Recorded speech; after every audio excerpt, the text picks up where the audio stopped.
On July 4th, 1776, the United States officially declared its independence from the British Empire when the Second Continental Congress adopted the Declaration of Independence. The declaration was authored by a committee of 5: John Adams, Benjamin Franklin, Thomas Jefferson, Robert Livingston, and Roger Sherman, with Jefferson as the main drafter. But Jefferson himself later admitted that he was merely looking to reflect the mind of Americans, bringing together the core principles at the heart of the American Revolution. The Declaration also included a list of grievances against King George III, explaining to the world why the American colonies were separating from Great Britain. The American Revolution ended with the Battle of Yorktown in 1781 and the Treaty of Paris in 1783. A little over 2 decades after King George III took the throne, the American people had broken from Great Britain and begun a new experiment in Republican government.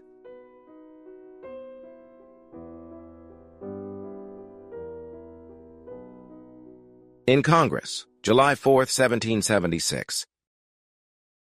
The unanimous declaration of the 13 United States of America, when in the course of human events, it becomes necessary for one people to dissolve the political bands which have connected them with another, and to assume among the powers of the earth the separate and equal station to which the laws of nature and of nature's God entitle them, a decent respect to the opinions of mankind requires that they should declare the causes which impel them to the separation. We hold these truths to be self-evident, that all men are created equal, that they are endowed by their Creator with certain unalienable rights, that among these are life, liberty, and the pursuit of happiness. That to secure these rights, governments are instituted among men, deriving their just powers from the consent of the governed, that whenever any form of government becomes destructive of these ends, it is the right of the people to alter or to abolish it, and to institute new government, laying its foundation on such principles and organizing its powers in such form as to them shall seem most likely to affect their safety and happiness. Prudence indeed will dictate that governments long established should not be changed for light and transient causes, and accordingly all experience hath shown that mankind are more disposed to suffer, while evils are sufferable, than to right themselves by abolishing the forms to which they are accustomed. But when a long train of abuses and usurpations, pursuing invariably the same object, evinces a design to reduce them under absolute despotism, it is their right, it is their duty to throw off such government and to provide new guards for their future security. Such has been the patient sufferance of these colonies, and such is now the necessity which constrains them to alter their former systems of government. The history of the present King of Great Britain is a history of repeated injuries and usurpations, all having in direct object the establishment of an absolute tyranny over these states. To prove this, let facts be submitted to a candid world. He has refused his assent to laws, the most wholesome and necessary for the public good. He has forbidden his governors to pass laws of immediate and pressing importance, unless suspended in their operation till his assent should be obtained. And when so suspended, he has utterly neglected to attend to them. He has refused to pass other laws for the accommodation of large districts of people, unless those people would relinquish the right of representation in the legislature, a right inestimable to them and formidable to tyrants only. He has called together legislative bodies at places unusual, uncomfortable, and distant from the depository of their public records, for the sole purpose of fatiguing them into compliance with his measures. He has dissolved representative houses repeatedly, for opposing with manly firmness his invasions on the rights of the people. He has refused for a long time after such dissolutions to cause others to be elected, whereby the legislative powers, incapable of annihilation, have returned to the people at large for their exercise, the state remaining in the meantime exposed to all the dangers of invasion from without, and convulsions within.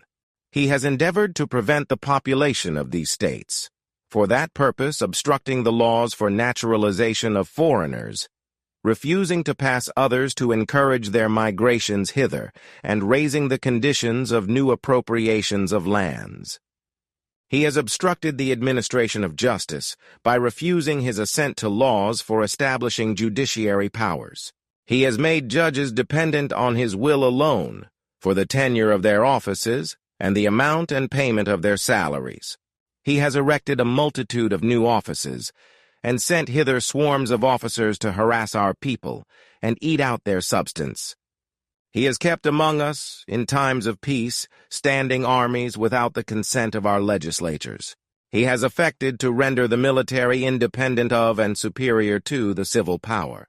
He has combined with others to subject us to a jurisdiction foreign to our Constitution and unacknowledged by our laws, giving his assent to their acts of pretended legislation, for quartering large bodies of armed troops among us, for protecting them, by a mock trial, from punishment for any murders which they should commit on the inhabitants of these states, for cutting off our trade with all parts of the world, for imposing taxes on us without our consent, for depriving us in many cases of the benefits of trial by jury, for transporting us beyond seas to be tried for pretended offenses,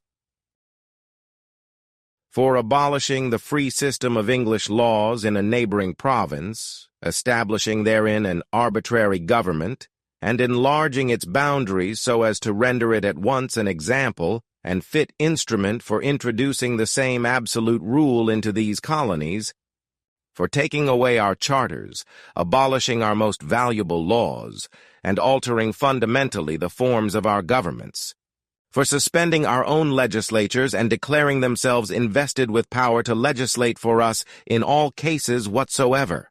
He has abdicated government here by declaring us out of his protection and waging war against us. He has plundered our seas, ravaged our coasts, burnt our towns, and destroyed the lives of our people.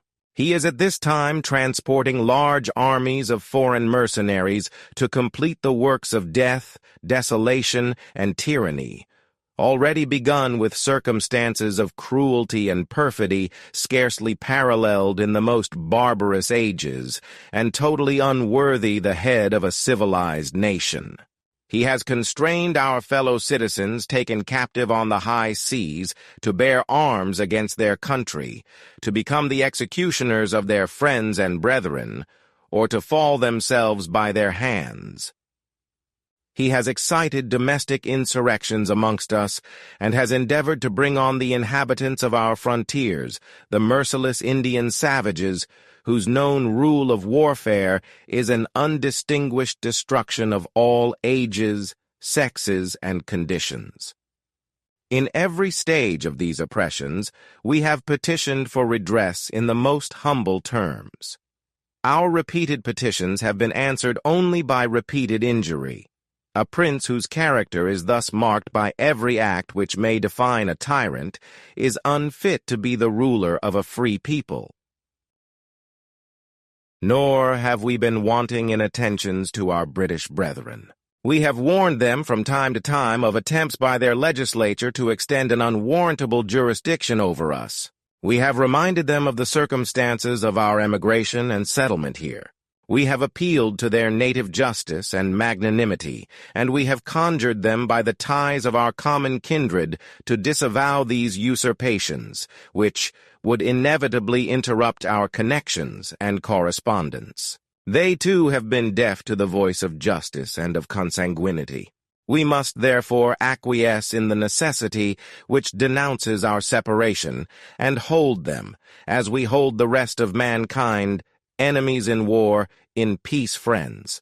We, therefore, the representatives of the United States of America, in General Congress, assembled, appealing to the Supreme Judge of the world for the rectitude of our intentions, do in the name and by authority of the good people of these colonies solemnly publish and declare that these united colonies are, and of right ought to be free and independent states.